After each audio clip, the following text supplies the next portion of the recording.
nakakaon na ba kaani? Aw,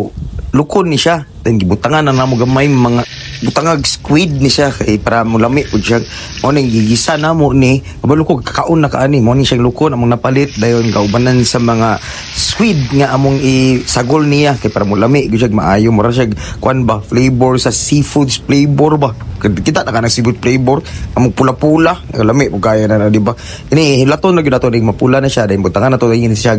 anato nga powder anato seeds man ko lahi to anato powder akong gibutangan ni kay para mo pula-pula na humot mo siya anato powder na binagmakuan na siya dibutangan og asin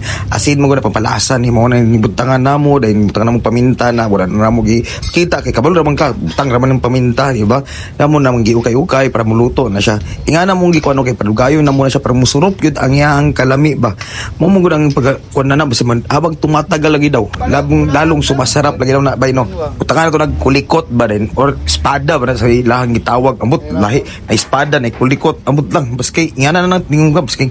mo ni siya ingani na hapit na ni siya maluto o kani amo nang ibalhin kay luto namang ni siya dali ra mo gud lutuon ba lukon gud kanang squid kay kuan mo siya dali ra kayo makakuan ba maluto mo na siya i-plaster na mo na siya amo na kuan din nagluto pud mi ani og chicken nga fried chicken pero lahi ni nga kapag fried chicken kay amo nang gi-marinate sa kanang kuan mo na siya mo barbecue mga style ani ba murag bang inasal siya ang style ani kay lahi na siya ang butter chicken gud ang chicken mo gud no tanawa gud ang color niya kay kabalo ka nga ano gibutangan na mo siya gamay nga sugar kay para mo nga na siyang kuan lami kay siya glasa spicy siya nga naay pagka kuan ba tamis gamay di ba o kauban na mo na ni siya among presentation mo na ni among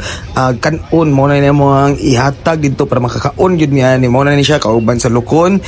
squid og chicken nga murag gi sweet and sour mura siya inasal di mangaon na ta palit na.